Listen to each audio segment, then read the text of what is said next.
Assalamualaikum warahmatullahi wabarakatuh. Selamat malam tuan-tuan dan puan-puan sekalian. Jadi berita pada hari Sabtu malam minggu ini ada banyak tuan-tuan lah. Yang pertamanya, minta maaf hari ini saya terpaksa pakai cermin mata hitam. Sebab ada masalah kesihatan sikit tuan-tuan. Sikit aje lah, tak banyak. Sebab itulah kena pakai cermin mata hitam. Jadi beritanya banyaklah tuan-tuan. Itu sangat banyaklah. Tuan-tuan tengoklah sekarang ni.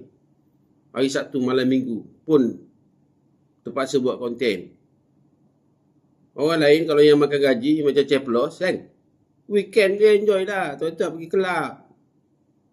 Duduk rumah buat apa? Duit ratus-ratus ribu seorang dapat. Duduk rumah buat apa malam minggu? Enjoy lah tuan-tuan kan. Kita ni tak kira weekend, tak kira weekdays, tak kira siang, tak kira malam, pagi, petang, tengah malam, tak kira hujan ribut, tetap juga buat karya tuan-tuan. Buat karya tu mungkin tuan-tuan tengok 1 jam contoh kan, tapi tuan-tuan tak tahu preparation dia tu 15 jam. Bukan kata tiba-tiba je buat 1 jam dah siap upload. Kalau ada wifi dia cepat. Kalau tak ada wifi 3 hari 3 malam pun tunggulah 3 hari 3 malam dah siap. Bukan macam itu tuan-tuan. Kerja ni bendanya 1 jam, tapi nak penyediaan tu kan, penyediaan tu 15 jam. Macam orang masak lah. Orang memasak kadang-kadang setengah jam, 1 jam, 2 jam dah siap kan. Tapi nak siapkan kelengkapan tu, bahan-bahan tu, berhari-hari. Kan? Macam itulah juga kita buat konten ini. 15 jam tuan-tuan. Kalau setakat bawa handphone masuk bilik air tu memang biasa, normal lah. Kalau tak macam mana nak cukup 5 jam? 15 jam. Contoh kalau satu hari kita masuk bilik air, contoh 5 kali lah, contoh lah kan. 5 kali. 3 kali bawa handphone tu biasa. Sebab masa memang tak ada. Masa kita dalam bilik air tu lah yang ada masa. Kalau dah 15 jam nak buat persediaan ini, bukan kali-kali tuan-tuan. Bukan kata duduk aja di meja study boleh tengok. Tak boleh 15 jam, mana boleh tuan-tuan duduk aja mau apa benda? Sleep disk kita. Nak buat duduk kang baring, nak buat baring kang mengiring, nak buat mengiring menyarap. Kadang duduk balik, kadang diri balik, kadang masuk bilik air, sentiasa bawa handphone ni, sentiasa tuan-tuan. Kalau tak, kita tak tahu apa benda yang berlaku. Kita tak tahu apa yang benda yang berlaku. Sebab kita nak bercakap ni, kita kena tahu apa yang berlaku. Jadi baru kita boleh sampaikan kat orang. Jadi walaupun orang cakap sikit aja, kita dah faham apa benda. Kita dah tahu. Sebab kita satu hari 15 jam, tuan-tuan. Orang kerja kilang tu pun sehari 8 jam, 9 jam aja, tuan-tuan. Orang kerja pejabat tu pun sehari 8 jam, 9 jam aja. Buat konten ni sehari 15 jam, tuan-tuan. Itu sebablah tak boleh pergi ke mana-mana. Kalau pergi ke mana-mana pun sentiasa tu handphone tu berjalan.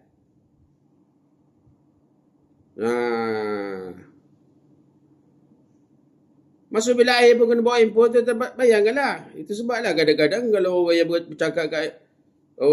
bercakap itu, contoh macam ahli parlimen Sekijang kan, dia cakap tu tak sampai 1 minit, tapi insya-Allah tu sampai 5 kali. Ada orang macam tu tuan-tuan. Dia cakap tu tak sampai 1 minit, tapi insya-Allah tu 5 kali.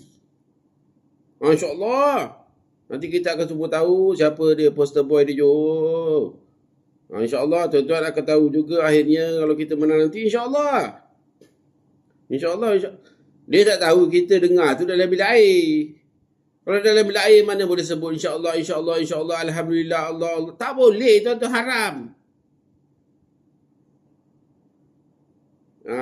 Sebab tu saya jarang sebut nama Allah kalau saya buat konten. Sebab saya tahu orang ingin tengok tu tak semestinya dia di dalam masjid, dalam surau atau dia tengah duduk kat bilik tidur. Kadang-kadang dia dengar dalam bilik air.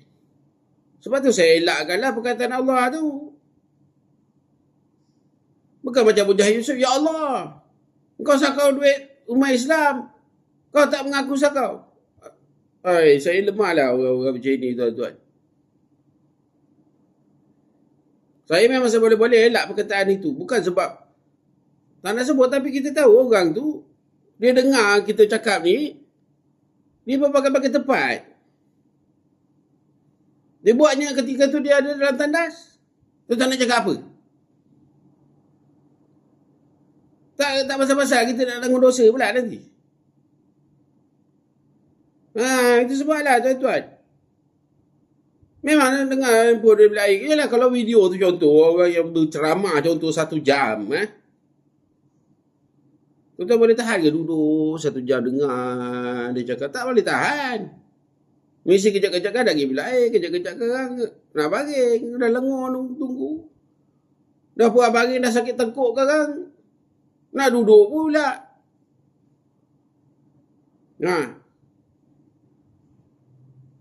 Kalau dah puas-puas duduk dah, bontot pula sakit. Tuan-tuan ingat kalau duduk lama-lama bontot tak sakit? Sakit, tuan-tuan. Saya baru ni duduk atas kerusi keras, kerusi kayu Bisa bontot saya seminggu tak baik, tuan-tuan. Betul saya cakap, nak naik kereta tak boleh. Nak bawa kereta lagi tak boleh. Nak duduk saja tu, orang lain bawa pun tak boleh. Bisa seminggu, tuan-tuan. Kebetulan hari tu hari saya ada masak sikit lah, tuan-tuan, masa Raya Haji tu kan. Raya Haji tu kan nak masak ini lagi korban apa semua tu kan. Nak nunggu dapur tu apa semua, duduklah atas simen sekejap, duduk atas kerusi dah apa semualah. Buat konten lagi, nak buat konten, buat persediaan nak study apa semua, duduk atas kerusi keras lagi, itu ini. Kesudahnya apa? Bisa bontot saya, tuan-tuan, seminggu tak baik. Seminggu, tuan-tuan, baring aja. Nak duduk pun sakit, baring pun sakit. Kalau berdiri berjalan kurang rasa lah. Tapi kalau duduk, ya Allah, ya Tuhan. Tuhan aja yang tahu. Nasib baik saya tak kena slip disc. Ini pun ada rasa sakit lagi, tuan-tuan. Belum hilang. Padahal Raya Haji tu dah berapa lama lah.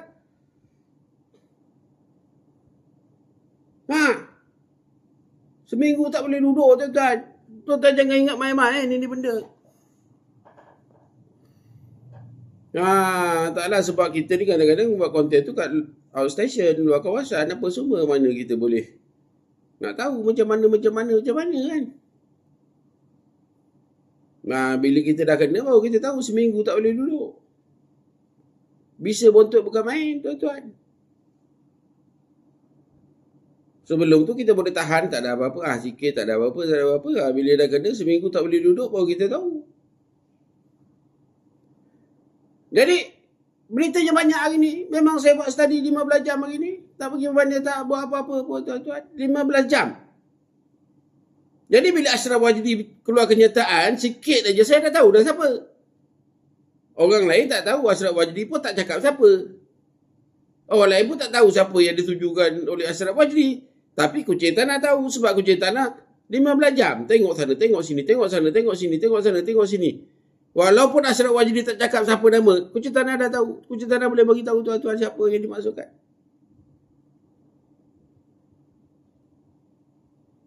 Itu pengorbanan kita kepada pendengar.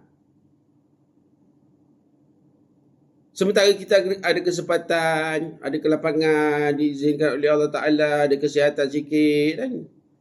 Kita cubalah setakat yang kita mampu. Esok lusa akan datang kalau kita dah tak ada kesempatan, dah tak tak ada apa kan.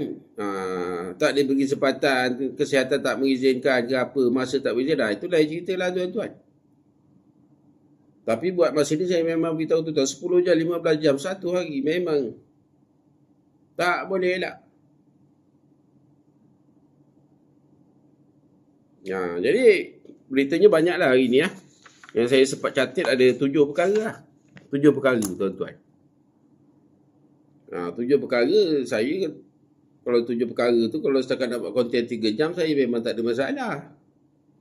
Sebab konten tu cukup kan. 7 kan. Tapi saya tak naklah buat sampai 3 jam. Bagi saya kalau setakat 1 jam pun dah panjang. 1 jam pun dah panjang tuan-tuan. Jadi yang pertamanya, Datuk Seri Ismail Sabri Yaakob telah pun dipasangkan dengan pacemaker. Pacemaker untuk jantung dia lah, untuk mengawal degupan tu. Maknanya pakai bateri lah, macam yang Tun Dr. Mahathir pakai lah. Dah lama tak sebut nama Tun Dr. Mahathir, tuan-tuan tak doakan dia, mudah-mudahan dia sihat walafiat lah kan. Jadi Datuk Seri Ismail Sabri ni dah siap pasang lah. Saya dengar berita hari Sabtu ni dah siap pasang pacemaker untuk mengawal degupan jantung. Mungkin otot jantung dia kurang kuat atau apa, saya tak tahulah. Sebab saya dengar dia pun ada masalah kesihatan yang lain. Jadi sepatutnya ikut jadual hari semalam Jumaat. Dia akan dituduh dia Mahkamah Session Kuala Lumpur.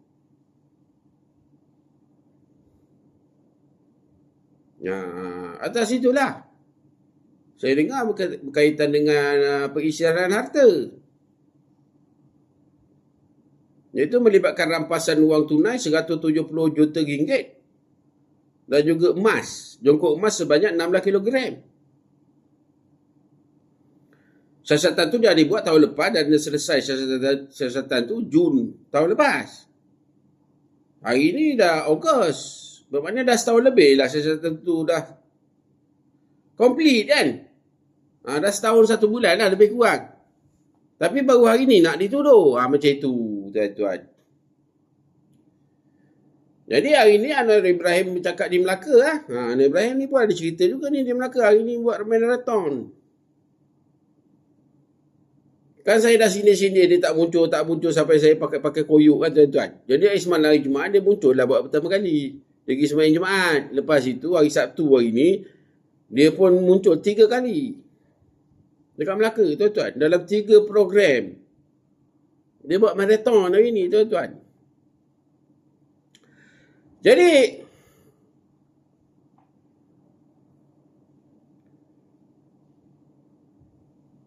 kat Melaka Anwar Ibrahim cakap, kalau yang dakwa tu bukan negara, pendakwa raya. Kalau yang hukum tu hakim, bukan dia.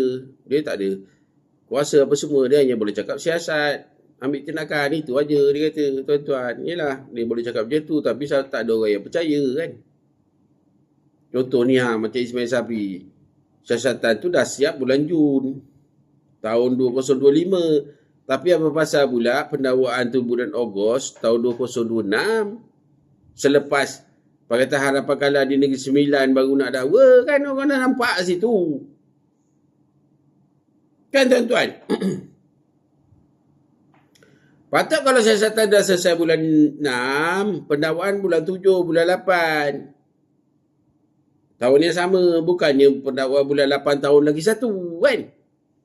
Dah kalah kat Negeri Sembilan baru nak dakwa macam itu. Kenapa tuan-tuan? Jadi Ismail Sabri ni pun kadang-kadang saya tengok dia pun kadang-kadang geram pun ada. Kadang-kadang kesian pun ada. Kadang-kadang rasa lucu pun ada tuan-tuan. Serupalah macam saya tengok Datuk Seri Anwar Ibrahim juga. Kadang-kadang saya tengok dia tu geram pun ada. Kadang-kadang saya tengok kesian pun ada. Tapi kadang-kadang saya tengok dia lucu pun ada. Macam itu tuan-tuan. Jadi sekarang ni sebenarnya saya tak tahu Ismail Sabri ni dah dituduh atau belum. Saya tengoklah berita hari semalam kan. Bukan setakat semalam, hari Khamis lagi ya. Petang Khamis tu, malam-malam tu dah keluar berita dah. Ismail Sabri akan dituduh di Mahkamah Session Kuala Lumpur esok, hari Jumaat. Hari Khamis dah keluar berita tuan-tuan. Tapi saya tak pernah sebutlah perkara ini kan. Memang saya tahu hari Khamis pun saya dah tahu. Tapi saya tak sempat, ada banyak isu lagi kan. Saya tunggulah dulu apa yang berlaku. Jadi pagi Jumaat saya tengok peguam dia muncul. Peguam dia muncul lah. Saya tak tahu lah dia muncul tu dekat perkarangan mahkamah kah atau di perkarangan IJN. Nah, tapi peguam dia yang saya ingat lah, peguam dia cakap permohonan dah dibuat dah untuk menangguhkan itu pertuduhan itu kepada hujung Ogos. Sebab Ismail Sabri masuk IJN tuan-tuan, ada masalah kesihatan jantung lah. Jadi hari Khamis beritanya Ismail Sabri akan dituduh pagi Jumaat lah, pukul 9 Mahkamah Session. Tapi pagi Jumaat peguam dia muncul cakap mereka dah buat permohonan kepada mahkamah untuk tangguhkan sebab dia sakit. Tapi hari Jumaat juga berita semalam ada kata bahawa hakim Mahkamah Session Suzana akan pergi ke IJN. Akan rekodkan dia punya plea. Bersalah atau tak bersalah tu di IJN. Saya pun heran juga. Hari Khamis cakap nak tuduh pukul 9. Hari Khamis cakap nak tuduh hari Jumaat pukul 9. Hari Jumaat pukul 9 peguam bela Ismail Sabri muncul cakap dah buat permohonan kepada mahkamah. Tangguh hujung Ogos sebab dia sakit kan. Atas alasan kemanusiaan dia kata. Tapi hari Jumaat yang sama juga semalam kata nak tuduh juga Ismail Sabri. Bukan dekat mahkamah tapi dekat IJN. Jadi saya kata mana satu ni? Habis macam mana hari ni dah Sabtu dah tuduh ke belum? Macam tu. Saya sendiri tak tahu tuan-tuan. Terus saya cakap.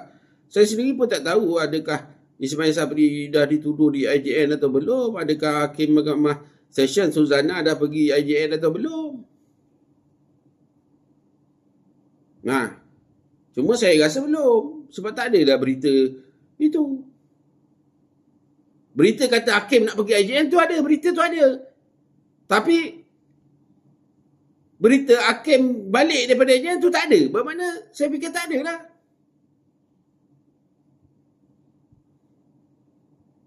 Sebab berita hakim nak pergi IJN tu, nak mention tu, ada berita tu. Hakim Suzana akan pergi IJN. Tuduh juga Ismail Sabri di IJN. Berita tu ada. Tapi berita hakim dah balik dari IJN, tak ada berita. Jadi saya anggap tak ada lah.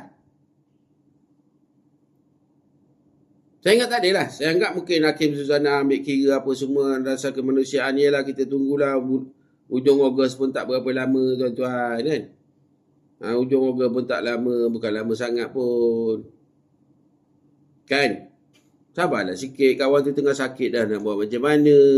Dia bukan suka-suka buat sakit. Dia memang dah sakit. Sian aja sikit kan. Biarlah dia hari ni alhamdulillah dah pasang pacemaker apa semua. Minta baiklah semua, tak ada masalah. Nanti hujung Ogos dia pergilah mahkamah. Apa masalahnya kan? Sabar-sabarlah sikit. Takkan awak dah kalah Negeri Sembilan, awak dah mengelabah, dah geram, dah itu, dah ini, habis semua benda nak hempas itu semua. Tak boleh lah. Daripada bulan Jun 2025, awak tak tuduh, tiba-tiba dah kalah Negeri Sembilan, bergegia nak tuduh. Dekat IJN pun IJN juga. Gila ke apa ini? 13 bulan awak buang masa, tiba-tiba nak juga. Sabarlah dulu. Kan? Macam Ismail Sabri pun ada 16 kilogram, bagilah kucing tanah 1 kilo kan. Kenapa tak bagi? Ini betul tak betul dia ada 16 kilogram, kita pun tak tahu tuan-tuan. Cuma yang saya baca berita, wang yang dirampas tu 170 juta ringgit tunai. Di 4 buah rumah macam itulah. Rumah selamat dia panggil. Rumah tu antara lain rumah bekas pegawai dia. Ada 3 rumah tu macam itulah. Lepas tu ada rumah selamat pula lagi. Jadi berapa buah rumah saya pun tak tahu. Mungkin 4, mungkin 7, saya pun tak tahu. Yang saya baca berita itulah 170 juta ringgit tunai. Di rumah 3 orang bekas pegawai dia. Bermakna dah 3 buah rumah. Dan di 4 buah rumah selamat, bermakna dah 7 buah rumah kan? Yelah tuan-tuan, 170 juta ni bukan sikit tuan-tuan kan? Banyak. Jadi saya tak tahu berapa rumah pegawai, berapa rumah selamat, berapa dekat mana. Saya tak tahu betul atau tidak. Ini saya pun tak tahu. Ada 16 kilogram emas kan? Taklah kalau betul apa salahnya Ismail Sabri bagilah kucing tanah 1 kilo emas tu. Kan tak payah bagi tunai tak apa. Bagi 1 kilo emas tu. Kan senang sikit kucing tanah nak buat kerja. Nak bayar bil api senang, nak bayar bil wifi senang. Kalau agak-agak sakit bontot duduk atas kursi keras, kursi kayu kan dah boleh beli kursi yang baik sikit. Macam itu. Bukan banyak benar pun 1 kilo jongkong emas tuan-tuan. Kotak rokok tu pun tebal. Saya rasa kotak rokok tu kalau emas dah 3-4 kilo dah berat dia kan. Sebab kotak rokok tebal dan besar. Kalau jongkong emas 1 kilo tu kan tak sampai 3 jari. Rasa-rasa dah 2 jari setengah je lebar dia. Nipis dia tu pula tak sampai 1 inci pun. Dah 1 kilo. Lagilah kucing tanah 1 kilo. Nak tunggu poli rampas. Dapat apa kan? Kalau dia bagi kita, tahulah kita garang cara-cara nak tolong dia cara mana kan? Tak berapa tuan-tuan ni. Kalau saya dapat 1 kilo jongkong emas tu, Ismail Sabri tu, yang didakwa tu lah 16 kilo tu kan? Betul tak betul dia ada saya tak tahu. Tapi yang didakwa dalam berita tu lah. Kalau betul, kita kalau dia bagi 1 kilo, senang sikit kerja kita tuan-tuan. Mula-mula pergi kedai hardware. Kalau payah-payah cari kedai hardware, cari aja kedai apa itu? Kedai DIY kan? Pergi kedai DIY, beli kikir yang paling besar sekali. Tengok yang jual yang mana paling besar sekali kikir tu. Kalau agak yang besar tu besar sangat, beli yang sedang sikit. Lepas tu bawa balik kan? Nanti sekarang tak ada duit, ambilkan jongkong emas tu kikirkan selu-selu kan tuan-tuan. Bagi dia jadi 1,000. Tak payah banyak-banyak, 2 gram dah lah. Kita dapat 1 kilo kan? Gosokkan dengan kikir tu. Ukur-ukur 2 gram sudah tuan-tuan. Lepas tu, bungkus dalam kertas. Lepas tu bawa pergi kedai emas. Lepas tu jual lah kat kedai emas. 2 gram. 2 gram emas bukan banyak mana tuan-tuan. Alah sikit aja sebab emas ni kan berat. Nak kikir dia tu pun bukannya. Payah tak sampai 5 minit pun. Emas tu kan lembut kan. Gris. Saya rasa kalau kikir tu tajam Gris 4-5 kali je dah dapat 2 gram. Bawa pergi kedai emas. Jual aja kedai emas. Dia pun timbang betul apa semua. Dia test semua betul. Dapat RM1,000 balik. Menonong aja balik rumah dapat RM1,000 tuan-tuan. Kan agak lagi 3-4 hari duit dah tak ada, dah habis ke apa kan. Ambil lagi kikir, gris 4-5-6 kali, dah 2 gram lagi. Bawa lagi pergi kedai emas lagi. Wah nak habiskan 1 kilo tu tuan-tuan. Mau 500 kali tu. 1 kilo 1,000 gram. Kalau satu kali jual 2 gram, tuan-tuan bagilah berapa? 1,000 gram bagi 2. 500 kali pergi kedai emas pergi jual. Tiap-tiap kali balik dapat 1,000. 1 kilogram emas kan RM500,000 hari ni tuan-tuan. Setengah juta. Yang Ismail Sabri pergi simpan rumah selamat nak apa-apa. Rumah tu bukan boleh tolong dia. Kan tuan-tuan? Punya tanah boleh tolong dia. Cakap dengan Anwar, jangan. Sian dia Anwar. Sian Ismail Sabri tu, dia lagi dah sakit. Anak dia lagi dah sakit. Dia tu sakit macam-macam, bukan satu sakit aja. Janganlah buat dia teruk-teruk. Itu macam tuan-tuan. Kita boleh tolong, bukan tak boleh tolong. Tapi nak buat macam mana? 16 kilogram emas dia simpan dalam rumah. Bukan pegawai dia tu boleh tolong dia. Hari ni pegawai dia tu pula nak kena dengan dia balik. Jadi saksi pendakwa. Siapa suruh dia ada pegawai macam tu? Kan tuan-tuan?